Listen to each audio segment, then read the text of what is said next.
आज बीजक कथा के इस क्रम में हम सभी चर्चा करेंगे 19वीं रमैनी पर।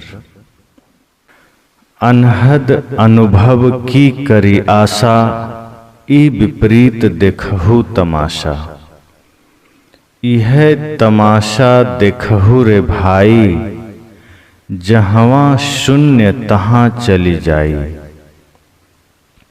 शून्य ही बंछे शून्य ही गयऊ, हाथा छोड़ी बेहाथा भयऊ। संशय सावज सकल संसारा, काल अहेरी सांझ सकारा। सुमिरन करहु राम का, काल गहे हैं केश। ना जानो कब मारी हैं, क्या घर क्या परदेश। साहिब कहते हैं अनहद अनुभव की करी आशा, कि लोग अनाहत नाद के अनुभव से कल्याण की आशा करते हैं। यह उल्टा तमाशा तो देखो। ऐसा माना जाता है कि जो अनहद नाद है, अनाहत नाद, उसे अगर सुना जाए तो मोक्ष मिल जाएगा, मुक्ति मिल जाएगी। वो ब्रह्म ध्वनि है, परमात्मा की ध्वनि। साहब कहते हैं कि बहुत से लोग ऐसी आशा करते हैं, ऐसी कल्पना करते हैं कि यदि हम अनहद नाद को सुन लिए तो हमारा बेड़ा पार हो गया। पर साहब कहते हैं यह उल्टा तमाशा है। अनहद नाद है क्या? क्या वो सच में ब्रह्म ध्वनि है? क्या वह परमात्मा की आवाज है? और परमात्मा की आवाज हम अपने भीतर कैसे सुन ले रहे हैं? अपने ही भीतर हम उसे कैसे सुन पा रहे हैं? साहब कहते हैं ये उल्टा तमाशा है, ये कोई अनहद नाद नहीं है। हालांकि अनाहत नाद का अर्थ साहब ने किया है आहत, अर्थात जो चोट खाया हुआ हो। अनाहत मतलब जो बिना चोट के, जिसमें बिना चोट दिए ही ध्वनि उठ जाए, जिसमें बिना धक्का मारे ही ध्वनि आ जाए, अनाहत नाद है। बिना किसी प्रक्रिया, बिना किसी प्रयत्न के, बिना किसी चोट के, बिना किसी प्रहार के जो ध्वनि प्रवाहित हो रही है, उसे अनाहत कहते हैं। अब योगी लोग ऐसा मानते हैं कि जब हम अपने दोनों कानों को बंद करते हैं, उसके बाद जो ध्वनि सुनाई देती है, गनगनाहट की ध्वनि, वही अनाहत नाद है। साहब कहते हैं यह अनाहत नाद नहीं है, यह हमारे शरीर में जो रक्त दौड़ रहे हैं नसों में, ये उसकी ध्वनि है। ठीक उसी तरह जैसे विद्युत के खंभों में आप सब कान लगाकर सुनेंगे, और जिस वक्त विद्युत प्रवाहित हो रही है, बिजली प्रवाहित हो रही है, तो आपको वहां भी ठीक वैसी ही ध्वनि सुनाई देगी। विद्युत दिखाई तो नहीं देते, लेकिन वो शक्ति से प्रवाहित हो रही है, तो उसकी एक अलग ध्वनि सुनाई देती है।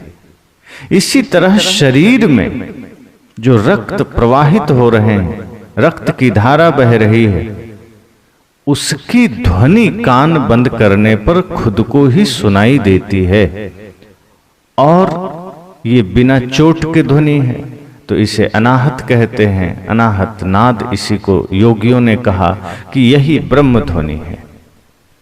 जैसा कि आपने पहले भी सुना है कि तमाम तरह की कल्पनाएं शरीर में योगी लोग किया करते हैं। दोनों भवों के बीच में त्रिकुटी माना और इसी को ब्रह्मांड मान लिया।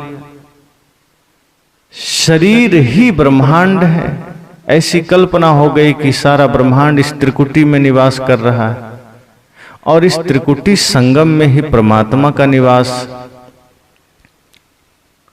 तो ऐसी ऐसी तमाम कल्पनाएं समय समय से हुआ करती है। साहब कहते ये कल्पना, ऐसी कल्पना मात्र कल्पना है, ये इसका यथार्थ से कोई लेना देना नहीं।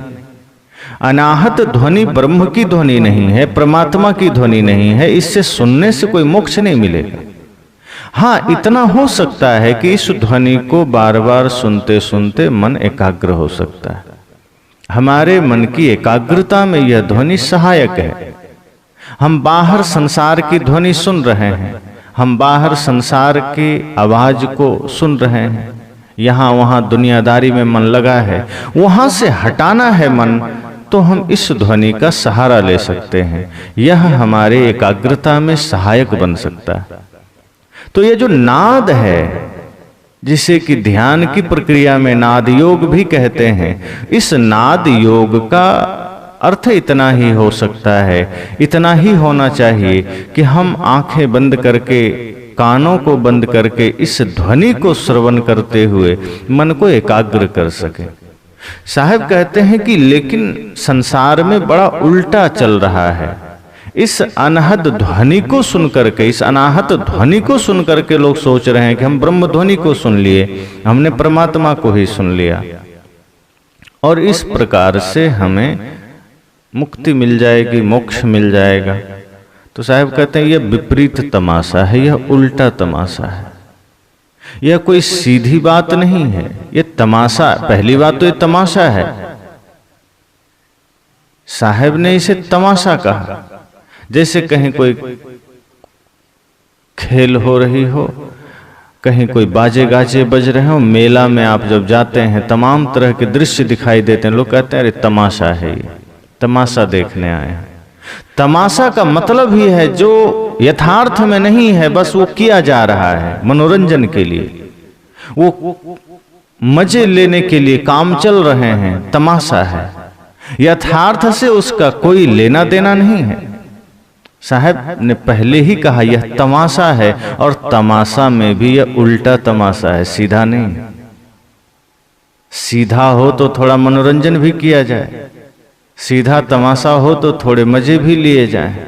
साहब कहते हैं बिल्कुल उल्टा तमाशा है। एक तो ये तमाशा है पहले ही गलत, जिसे तुम अनाहत नाद कहते हो, साहब उसे तमाशा कह रहे हैं। वे कहते हैं कि ये तमाशा को देखो बिल्कुल उल्टा है। ये योगी लोग उल्टी खोपड़ी के हैं और तमाम चीजों को तमाशा बना करके पेश कर रहे हैं। हालांकि इनकी नजर में ये ब्रह्म ध्वनि है, हालांकि ये इसे तमाशा नहीं मानते, ये इसे परमात्मा की ध्वनि मानते हैं। पर सद्गुरु कबीर कहते हैं कि यह तमाशा ई विपरीत देखो तमाशा। इस विपरीत, इस उल्टे तमाशे को देखो। और ये कैसा तमाशा है कि कान बंद करने पर जो ध्वनि सुनाई दे उसे परमात्मा की ध्वनि मान लेना। अब शरीर में तमाम तरह की ध्वनि प्रवाहित होते हैं, उसे तुम परमात्मा की ध्वनि मान लोगे। तो कान बंद करने से ही कोई ध्वनि बस थोड़े निकलती है, और भी ध्वनि निकल रही है। अब कोई सोया है, खर्राटा ले रहा है, उसे किसकी ध्वनि मानोगे? वो भी परमात्मा की ही ध्वनि है। किसी को नींद में ही चलने की बीमारी है, कुछ बड़बड़ाने की बीमारी है, तो प्रार्थना की ध्वनि मान लो उसे। साहब कहते हैं ये तमाशा है, और उसमें भी उल्टा तमाशा। कान बंद करो, नाक बंद करो। अब नाक किसी का बंद कर दो तो तमाम तरह की ध्वनि धीरे धीरे भीतर से निकलने लगेगी। वो आदमी बिलबिला उठेगा, तिलमिला उठेगा। तो ऐसी नासमझी को साहब कहते हैं यह तमाशा है। शरीर प्रकृति की रचना है, इसमें अपने सिस्टम हैं, अपने तरीके हैं। यह शरीर वस्तुतः हमें साधना के लिए मिला है, कल्याण के लिए मिला है, ये तमाशा के लिए नहीं मिला है। हम इसमें भी तमाशा खोज लेते हैं। साहब कहते हैं ये कानों को बंद करो, जो ध्वनि सुनाई दे मन को एकाग्र करो। आंख बंद करते हो तमाम तरह के दृश्य दिखाई देते, आंख बंद करने पर जो दृश्य दिखाई देते हैं लोग उसे ब्रह्म प्रकाश मान लेते हैं। साहब कहते हैं ये सारे विकार हैं, ये सब जड़ है, और ये विकार, ये जड़ तुम्हारे कल्याण का लक्ष्य नहीं हो सकता। हां, इतना हो सकता है कि तुम्हारे कल्याण मार्ग में इसे तुम अपना सहायक बना सकते हो। जैसे मन, सारी समस्याओं का कारण हमारा मन है, सारी नासमझी का कारण हमारा मन है, सारी मूढ़ताओं का जन्म ही मन के द्वारा होता है। लेकिन सद्गुरु कहते हैं कि कबीर मन तो एक है, भावे तहां लगाओ, भावे गुरु की भक्ति करो, भावे विषय कमाओ। कि मन तो एक ही है, अगर तुमने इसे भक्ति में लगा दिया, अगर तुमने इसे साधना में लगा दिया, तो ये मन तुम्हारे मोक्ष में सहायक भी बन जाएगा। लेकिन यदि तुमने इसे विषय में लगा दिया, वासना में लगा दिया, कामना में लगा दिया, माया में लगा दिया, तो ये तुम्हें नरक में भी डुबा देगा। तो ये जो कुछ भी चीजें हमारे शरीर से जुड़ी हैं, चाहे वो अनाहत नाद हो, चाहे वो आंखें बंद करने के बाद जो लाल पीला नीला हरा काला प्रकाश दिखाई देता है, ना तो ये ब्रह्म प्रकाश है, परमात्मा का प्रकाश है, ना वो ब्रह्म ध्वनि है। ये सब शरीर के ही विकार हैं। आंख बंद करते हैं तो जो लाल नीला पीला दिखाई देता है, चाहे तो हम उसमें मन केंद्रित कर सकते हैं, चाहे तो हम उसमें अपना मन एकाग्र कर सकते हैं। इसी तरह से कानों को बंद करने पर जो ध्वनि सुनाई देती है, उस नाद में हम अपना मन ठहरा सकते हैं, हम उसका सहारा ले सकते हैं। ये सभी संबल हैं, ये सभी हमारे ध्यान की यात्रा में सहायक हैं। यह कोई ब्रह्मध्वनि नहीं जिसे सुन करके हम मुक्ति पा सकें, जो अंतिम स्थिति की बात हो। ये सहायक है आपके मार्ग का, या मंजिल नहीं है। जैसे कोई आदमी यात्रा करता है तो यात्रा में कई जगह आप देखेंगे लगातार हर किलोमीटर पर किलोमीटर लिखा हुआ एक पत्थर मिल जाएगा, जिसे मील के पत्थर कहते हैं। उसमें आपके गंतव्य का नाम लिखा होता है और नीचे दूरी लिखी होती है। वो पत्थर का काम इतना ही है कि वो आपके मंजिल में सहायक बन जाए, वो आपको सही दिशा की ओर ले जाए। इसी तरह से ये जो ध्वनियां हैं, ये जो प्रकाश हैं, ये हमारे मुक्ति के मार्ग में मील के पत्थर बन सकते हैं, अगर हमने इसका सदुपयोग किया, अगर हमने इसका उपयोग मन को शांत करने में किया, मन को एकाग्र करने में किया। इसलिए साहब ने कहा कि ऐसा करने पर यह हमारे लिए सहायक हो सकता है, लेकिन संसार के लोग ऐसा करते नहीं हैं। वो इस अनहद के अनुभव को ही मुक्ति का अंतिम परिणाम मान लेते हैं, परमात्मा की ध्वनि मान लेते हैं, ब्रह्म की ध्वनि मान लेते हैं, और ये समझ लेते हैं कि मेरा काम हो गया।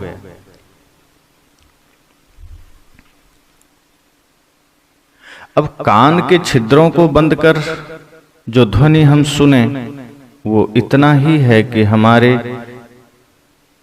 रक्त दौड़ रहे हैं शरीर में, नसों में, वो ध्वनि कर दे रही है, उससे ध्वनि उत्पन्न हो रही है, वो कोई अनाहत नाद नहीं है। तो सद्गुरु ने यहां हठयोगियों की उल्टी बुद्धि का तमाशा कहा है। बिना आघात के शब्द ध्वनि आदि का पैदा होना ही असंभव है।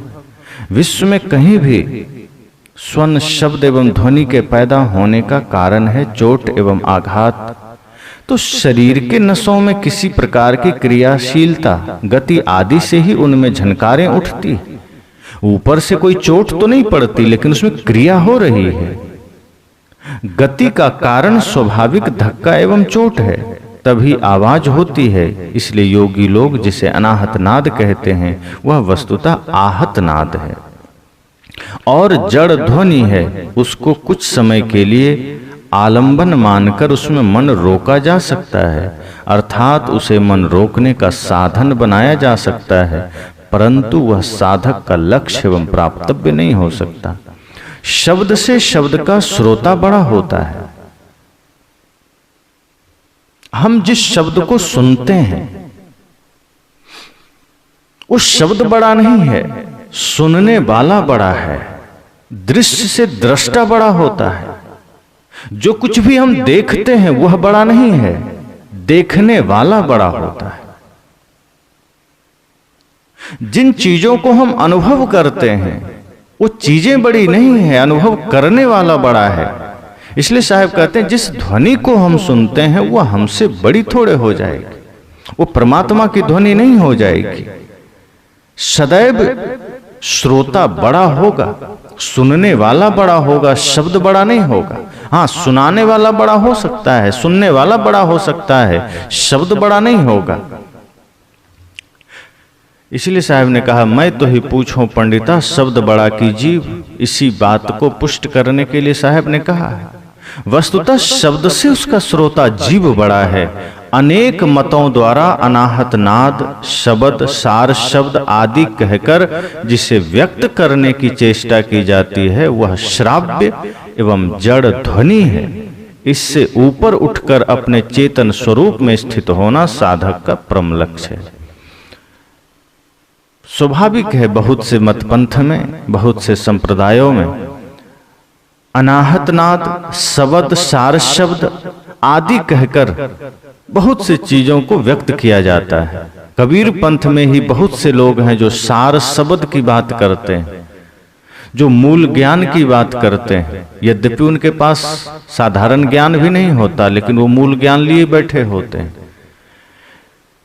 आदमी जैसे संसार में कोई काम होता है तो उसका टेंडर होता है। सड़कें बननी हो, पुल बनना हो तो सरकार उसका टेंडर निकालती है, फिर एक कंपनी उसका पूरा टेंडर ले लेती है, ठेका ले लेती है। ऐसे ही विभिन्न संप्रदायों के कुछ धर्मगुरु ऐसा मालूम होता है जैसे मुक्ति का, ज्ञान का, सार शब्द का टेंडर ले लिया कि अब उसी के पास ये अधिकार है, उसी के पास ये जिम्मेदारी है, दायित्व है, कॉपीराइट है। अब वो चाहे तो ही मूल ज्ञान आपको मिल सकता है, वो चाहे तो ही सार शब्द आपको मिल सकता है, और वो चाहे तो ही मुक्ति का टिकट आपको मिल सकता है। दूसरे किसी के पास चले गए तो ना मूल ज्ञान मिलेगा, ना सार शब्द मिलेगा, ना मुक्ति मिलेगी। तो ऐसे ऐसे लोग भी अपना दुकान लेकर बैठे हैं और तमाम तरह के टिकट बांटते हैं कि मेरे पास मूल ज्ञान है, मेरे पास सार शब्द है। कुछ लोग कहते हैं सदगुरु कबीर का भी कुछ मूल ज्ञान है जो किसी व्यक्ति विशेष के पास है। कुछ संप्रदाय के लोग बोलते हैं कि मेरे पास ही कबीर साहब ने मूल ज्ञान दिया है, मेरे पास आओ तो ही मिलेगा।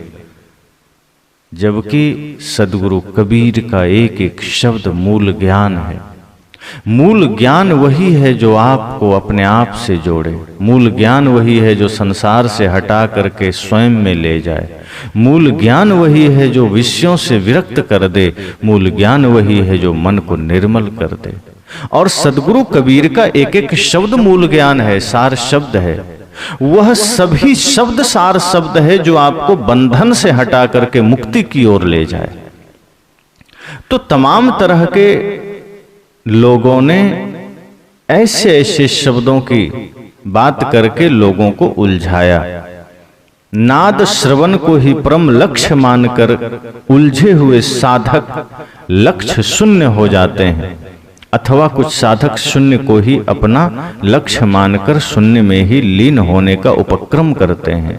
यह सब स्वस्वरूप के अज्ञान का फल है और अपने सुनहले अवसर को खोकर धोखा खाना है।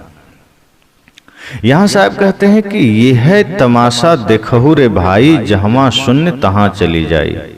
ये शून्य की अभिलाषा रखने वाले यह शून्य का तमाशा तो देखो, ये सब शून्य में जा रहे हैं। यह तमाशा देखो रे भाई, जहां शून्य तहां चली जाए। अब ये जो अनाहत की कल्पना है, अनाहत नाद की कल्पना है, साहब कहते हैं ये एक तो उल्टा तमाशा है। अब इस तमाशा को देखो,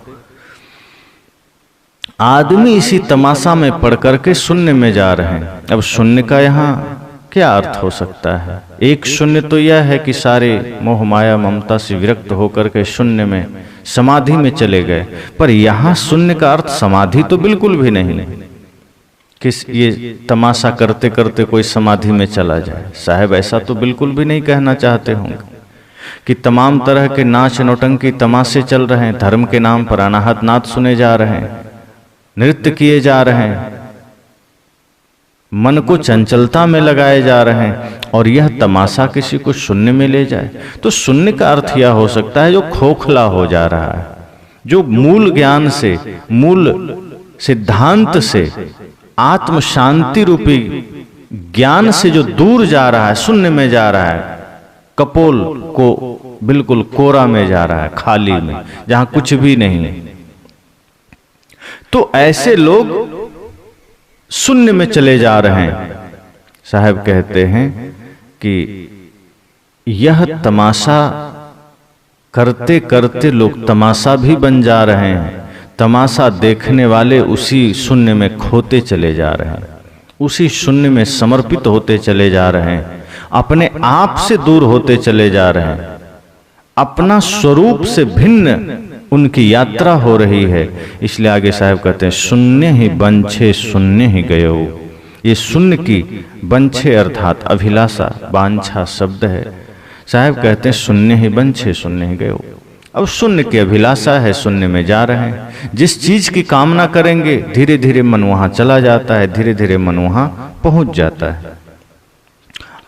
तो शून्य की अभिलाषा है, शून्य की ही इच्छा है, तो मन उसी शून्य में चला जा रहा है और हाथ में आए हुए कल्याणदायी अवसर को खोकर धोखा खा रहे हैं। अब जो मनुष्य जीवन का अवसर मिला, जो मनुष्य जीवन का समय मिला, यह एक बहुत सुनहरा समय है। सोचिए इतने लाख खानियों में मनुष्य जीवन कितना सौभाग्यशाली है, लेकिन हम इसे इतना लापरवाही और बेहोशी में जी रहे हैं कि कदम कदम पर हम पाप किए चले जा रहे हैं, अधर्म किए चले जा रहे हैं।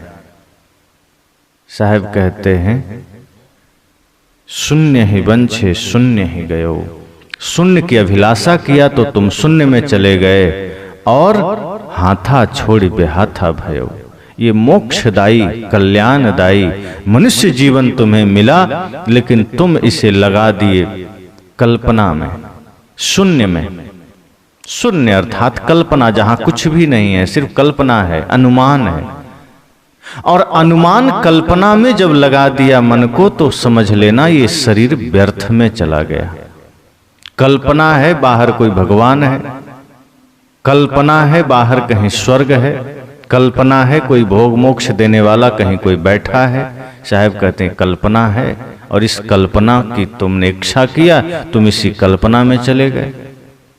बाहर की सारी पूजाएं कल्पना मात्र है, सारे भगवान की कल्पना करना। शून्य में जाना है, अपने भीतर स्वयं में परमात्मा को न देखना, स्वयं अपने स्वरूप को न पहचानना, मैं कौन हूं यह न जानना। साहब कहते हैं इससे विपरीत तुम जहां भी संसार में जाओगे, शून्य में जाओगे, कल्पना में जाओगे, अनुमान में जाओगे। और ये संसार अनुमान और कल्पना में चल रहा है। कहीं किसी भगवान की कल्पना है, कहीं स्वर्ग का अनुमान है, कहीं शांति का अनुमान है। और बाहर जहां भी स्वर्ग की कल्पना हो, चाहे शांति का अनुमान हो, साहब कहते हैं शून्य में जाना है। और ऐसा करके हम अपने मनुष्य जीवन को खो रहे हैं। ऐसा करके हम अपने सुनहरे अवसर को गंवा रहे हैं। ये हाथ में आया हुआ मुक्ति का साधन हम इसे खोते चले जा रहे हैं। यह जीवन मुक्ति का साधन है, इसे व्यर्थ में न गंवाओ, इसे पाप में न गंवाओ। अब कल्पना की लड्डू हम खा रहे हैं, किसी ने कह दिया पूजा करने, किसी ने कह दिया ध्यान करने, बाहर हम अनाहत में ध्यान लगा रहे हैं, बाहर हम किसी भगवान की कल्पना में बैठे हैं, बाहर हम किसी परमात्मा से वरदान पाने की उम्मीद में बैठे हैं। साहब कहते हैं ये सारी कल्पनाएं धरती पर चलती है और ये सब करके तुम अपने मनुष्य जीवन को खो रहे हो। साहब कहते इतना समझ लीजिए कि हाथ पर हाथ धरे बैठे कुछ भी नहीं होगा। मुक्ति के मार्ग में आपको कदम बढ़ाना पड़ेगा, मन निर्मल करना पड़ेगा। जब मन निर्मल होगा तो समझना वहां परमात्मा की उपस्थिति हो जाएगी, वहां स्वयं भगवान की उपस्थिति हो जाएगी। जहां मन की निर्मलता है, पवित्रता है, जहां मन की शीतलता है, साहब कहते हैं फिर हरि तुम्हारे पीछे खड़े हो जाएंगे, फिर वो तुम्हारे साथ खड़े हो जाएंगे। यह मन तो शीतल भया जैसे गंगा नीर, पीछे पीछे हरि फिरे, कहत कबीर कबीर। साहब कहते ये मनुष्य जीवन बड़ा सुनहरा अवसर है, इसे मत खो देना। अगर यह कल्याणकारी अवसर तुमने खो दिया तो समझना कि फिर तुम धोखा ही खा रहे हो। जो हाथ में आया अवसर खो दे फिर वो बेहाथा हो गया, फिर वो धोखे में चला गया। इसलिए साहब कहते हैं धोखे में मत रहो, कल्पना में मत जियो, अनुमान में मत जियो, शून्य की तरफ मत भागो, अपनी ओर लौटो, विचारों की शून्यता कर दो, अपने सारे अनुमान कल्पनाओं को शून्य कर दो, अपने से बाहर जो कुछ भी तुम्हारा लक्ष्य है उसे शून्य कर दो और स्वयं में लौट आओ। अपने में लौट आना, स्वयं को जान लेना, यही इस जीवन का ध्येय होना चाहिए और इसलिए ही यह मनुष्य जीवन मिला है। तो साहब कहते हैं कि यह कल्याणकारी मनुष्य जीवन तुम्हें मिला और तुम इसे खो रहे हो और इसी में धोखा खा रहे हो। आगे साहब कहते हैं संशय सावज सकल संसारा। पिछले रमैनी में भी हमने संशय सावज के बारे में जाना है कि जो संशय संदेह रूपी पशु है हमारे मन में, यह हमें खा रहा है। यह संदेह चाहे पारिवारिक हो चाहे आध्यात्मिक हो, यह हमें खोखला कर रहा है। यहां भी साहब कहते हैं संशय सावज सकल संसारा, कि यह जो संशय रूपी पशु शिकारी है यह काल बनकर, काल अहेरी सांझ सकारा, संशय सावज सकल संसारा, काल अहेरी सांझ सकारा। यह संशय पशु शिकारी काल बनकर रात दिन संसार के सारे लोगों को मार रहा है, या यूं कहें संशय पशु संसार के सारे लोगों के मन को पीड़ित कर रहा है और मृत्यु शिकारी देहधारियों की देह को छीनने के लिए रात दिन उनके पीछे लगा है। साहब ने कहा कि यह संशय रूपी पशु बहुत खतरनाक है। अगर एक बार मन मस्तिष्क में आ जाए तो संतजन कहते हैं इसका फिर चिकित्सा नहीं होता है। दुनिया के तमाम बीमारियों का इलाज तो होता है, लेकिन कई बार जो हम अपने मन में मस्तिष्क में संशय का बीज डाल लेते हैं, फिर हम अपने अच्छे से अच्छे जीवन को भी नरक बना लेते हैं। रिश्तों में जितना खतरनाक यह है, उतना उससे ज्यादा खतरनाक यह हमारे आध्यात्मिक जीवन में है। क्योंकि जैसे ही हम संदेह में उतरते हैं तो अच्छी चीजें बुरी और बुरी चीजें अच्छी लगने लग जाती है। फिर जहां यथार्थ ज्ञान है वहां हमें रस नहीं आता, वहां हमारा मन एकाग्र नहीं होता, और जहां भ्रम है, पाखंड है, जहां नासमझी है, वहां मन हमारा अटकने लगता है। तो साहब ने कहा कि मन में जब संदेह पैदा होता है, मन में जब यह संदेह रूपी पशु का जन्म होता है, तो हम धीरे धीरे मुक्ति से दूर तो होते ही हैं, सामान्य जीवन में सुख समृद्धि से भी दूर हो जाते हैं। इसलिए संशय मन में कभी आने नहीं दीजिए। रिश्तों में संशय आ गया तो रिश्ते धाराशायी हो जाते हैं, परिवार समाज सब बिखर जाता है, विखंडित हो जाता है, सब कुछ बर्बाद हो जाता है। इसलिए रिश्तों में भी संशय नहीं चाहिए, मन में संशय नहीं चाहिए, कहीं भी अपने मन मस्तिष्क में संशय नहीं हो, वरना यह संशय ही मानो मृत्यु का कारण बन जाता है, हमारे जीवन को क्षीण करते चला जाता है, हमारे जीवन को एक खोखला बनाते चला जाता है। इसलिए साहब ने कहा काल अहेरी सांझ सकारा। यह जो काल है ये सुबह शाम सांझ दिन रात हमारे देह को छीनने के लिए पीछे लगा है। काल हर क्षण हमें छीन रहा है। ऐसा नहीं है कि अचानक मृत्यु होती है। साहब कहते हैं ये सुबह शाम आठों याम क्षण प्रतिपल ये धीरे धीरे धीरे धीरे हमारी सांसें को छीन कर रहा है। धीरे धीरे यह हमें खोखला कर रहा है। कोई आदमी अचानक नहीं मरता, चाहे वो 5 साल का हो, 10 साल का हो, 20 साल का हो, 50 साल का हो, 100 साल का हो। जब भी मृत्यु आती है तो अचानक नहीं आती है।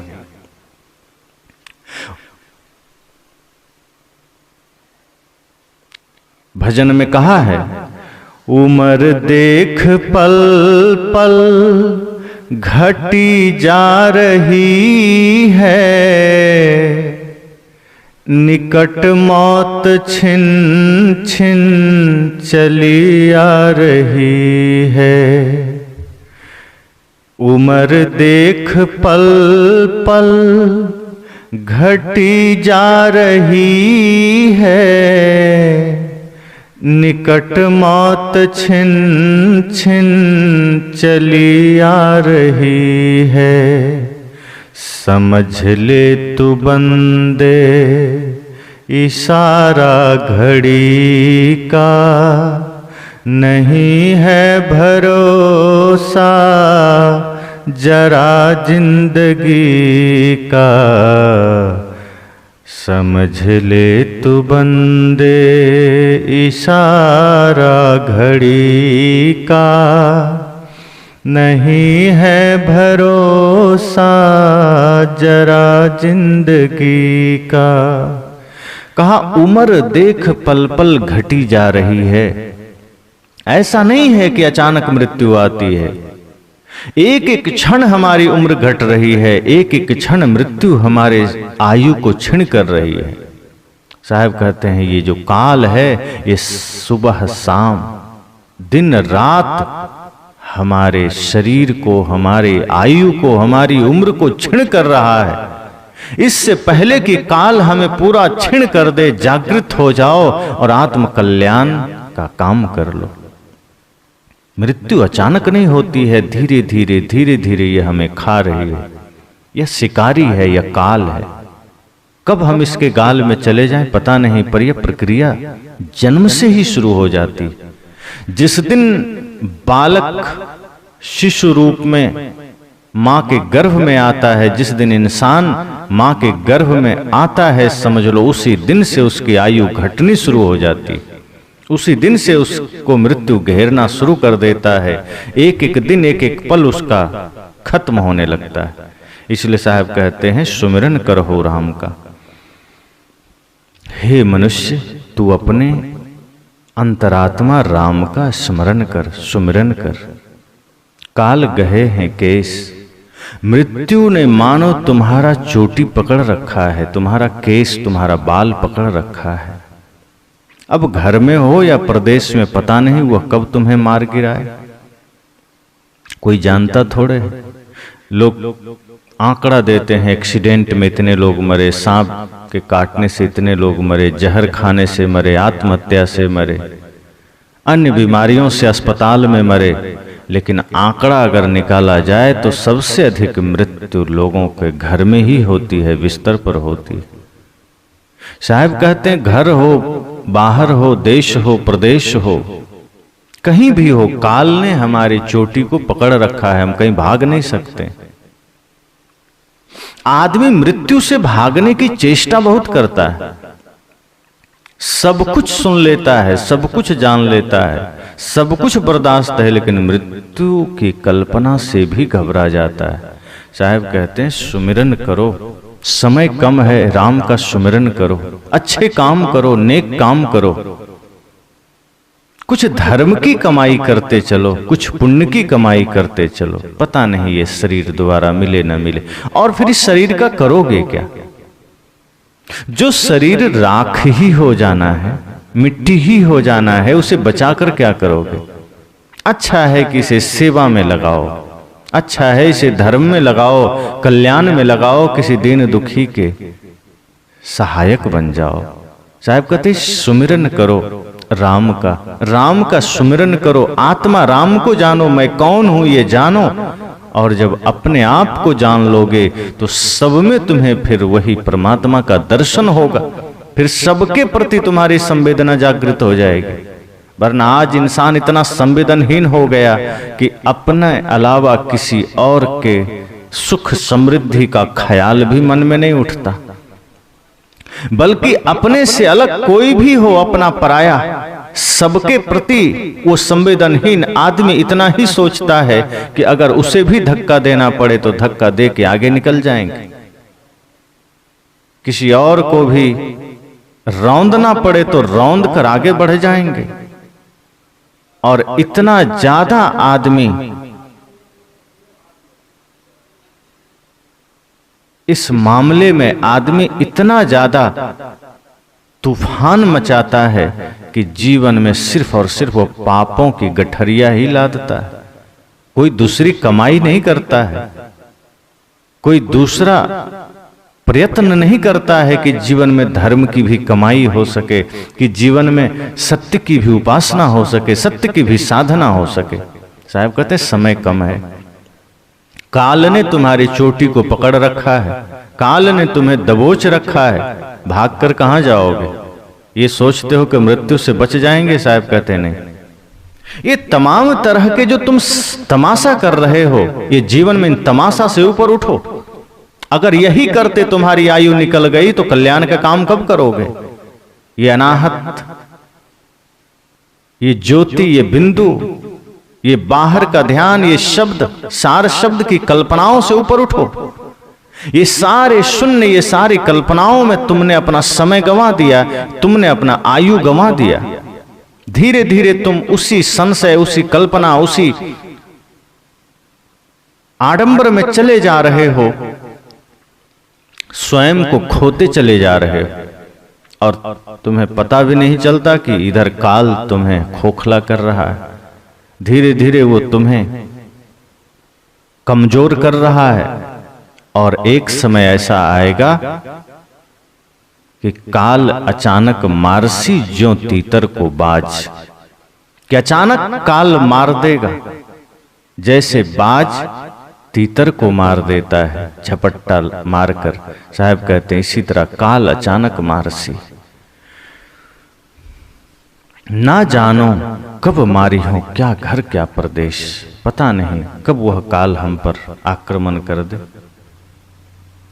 इसलिए साहब कहते हैं कि सजग हो जाइए, जागृत हो जाइए, सावधान हो जाइए। प्रतिपल प्रतिक्षण मृत्यु सिर पर खड़ी है। काल खड़ा सिर ऊपरे तय जाग बिराने मीत, जाका घर है गैल में सोकस सोवे निश्चिंत। ये तमाम तरह के प्रपंचों में, माया में, आडंबर में, वासना के गली में तुम्हारा घर है, और तुम निश्चिंत कैसे रह सकते हो? चारों ओर से तुम्हें न जाने कितने संसार की चोटें लग रही है, दुनिया भर के तमाम माया के प्रहार तुम पर हो रहे हैं, तुम निश्चिंत कैसे हो सकते हो? और ऊपर से काल तुम्हारे सिर पर खड़ा है। साहब कहते हैं जाग जाओ, होश में आ जाओ, इससे पहले कि मृत्यु तुम्हें खोखला कर दे, इससे पहले कि मृत्यु तुम्हें नष्ट कर दे, ये तुम्हारा शरीर तुमसे छीन ले, इस शरीर का सदुपयोग कर लो। इस शरीर से कुछ धर्म का काम कर जाओ, इस शरीर से कुछ परमार्थ का काम कर जाओ। अपने लिए तो सभी जीते हैं, स्वार्थ के लिए तो सभी जीते हैं, परमार्थ के लिए जो जी लिया समझना इस धरती पर वो उसी ने जीवन जिया है, बाकी तो घसीट कर चला है। जीने जीने में फर्क है। एक है किसी दूसरे की सेवा करके जीना, किसी और को भोजन देकर खाना, किसी और के आंसू पोंछ कर खुश होना, और एक है दूसरे के आंसू का कारण बन जाना, दूसरे के भूखमरी का कारण बन जाना, दूसरे के गरीबी का कारण बन जाना, दूसरे की लाचारी का कारण बन जाना। साहब कहते हैं ऐसे लोग धरती का सबसे बड़ा भार है, और ऐसे लोग भयंकर पापी हैं, और इन्हें फिर नरक के सिवा कुछ नहीं मिलता।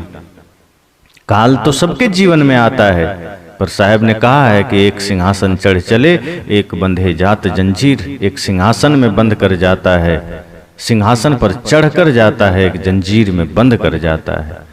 इसलिए साहब कहते हैं कि अनहद का अर्थ हद रहित व्यापक भी होता है। सदगुरु कहते हैं अनहद अनुभव की करी आशा, अर्थात अपनी आत्मा की व्यापकता के अनुभव की आशा करते हैं जो कभी पूरी होने वाली नहीं है।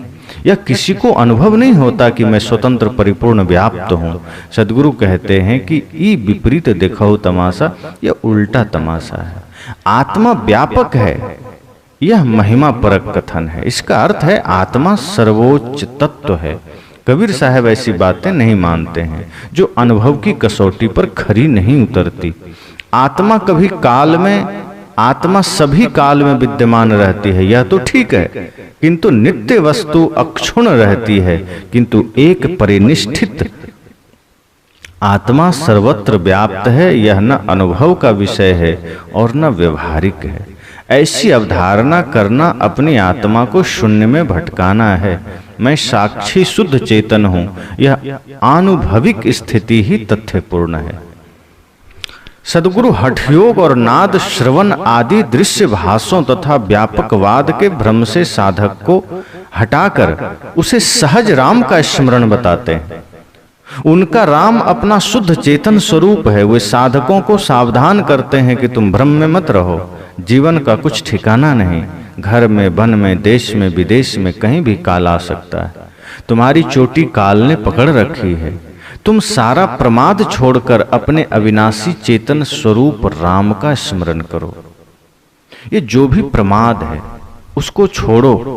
ये हठयोग, ये नाद श्रवण आदि दृश्य भाषों आदि को छोड़ो, इस भ्रम को छोड़ो, संशय को छोड़ो, तमाम प्रपंचों को छोड़ो और अपने चेतन स्वरूप में लगो। साहब कहते हैं कि तुम भ्रम में मत रहो कि हम सदा यहां जीने आए हैं। इस कल्पना में मत रहो कि हम यहां बसने वाले हैं, रहने वाले हैं। साहब कहते हैं भ्रम में मत रहो, कोई ठिकाना नहीं, जीवन का कोई भरोसा नहीं है। मृत्यु कब, कहां, किस क्षण आ जाए, वन में, घर में, बाजार में, घर के बाहर, घर के भीतर, किसी भी क्षण, बचपने में, किशोरा में, जवानी में, बुढ़ापा में, कोई जानता नहीं। कहीं भी आ सकता है, कभी भी आ सकता है। और इससे पहले कि यमराज आए, इससे पहले कि मृत्यु उठाने आ जाए, हमें अपने स्वरूप को जान लेना है, हमें परमार्थ कर लेना है, धर्म कर लेना है, पुण्य की कमाई कर लेना है। इसलिए सदगुरु कबीर का यह पद कि अनहद अनुभव की करी आशा, ई विपरीत देखहु तमाशा, यह तमाशा देखो रे भाई, जहां शून्य तहां चली जाई।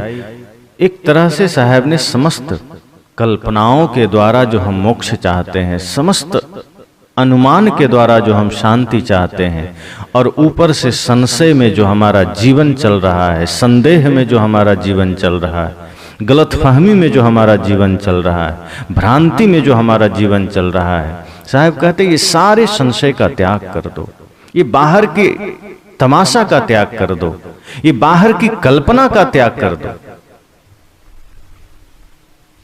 कल्पना से कभी मोक्ष नहीं मिलता है। कल्पना आदमी को खोखला कर देता है, अनुमान आदमी को खोखला कर देता है, वहां सत्य का कोई किरण नहीं है।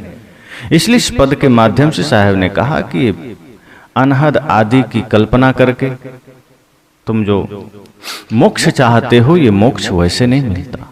मोक्ष मिलता है मोह के क्षय से, मोक्ष मिलता है वासना मुक्ति से, मोक्ष मिलता है पूर्ण निर्मलता से।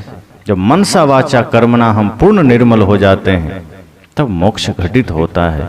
इसलिए समस्त कल्पनाओं से ऊपर उठिए, तमाम तरह के अनुमान से ऊपर उठिए, भ्रांति से ऊपर उठिए, संदेह से ऊपर उठिए, क्योंकि जीवन का कोई ठिकाना नहीं। काल ने हमारी चोटी पकड़ रखा है, ऐसा नहीं उसे पकड़ना पड़ेगा। जिस दिन से व्यक्ति गर्भ में आया, काल उसी समय साथ हो जाता है, वहीं से वो चोटी पकड़ लेता है। और एक समय ऐसा आता है जब वो अपने मुख में उसे समा लेता है। इसलिए काल गहे हैं केस, न जाने कब मारी हो क्या घर क्या परदेश, न जाने ये मृत्यु कब आ जाए, न जाने ये जीवन का दीपक कब बुझ जाए, कोई नहीं जानता। इसलिए हम सबको सजग रहना है, सावधान रहना है।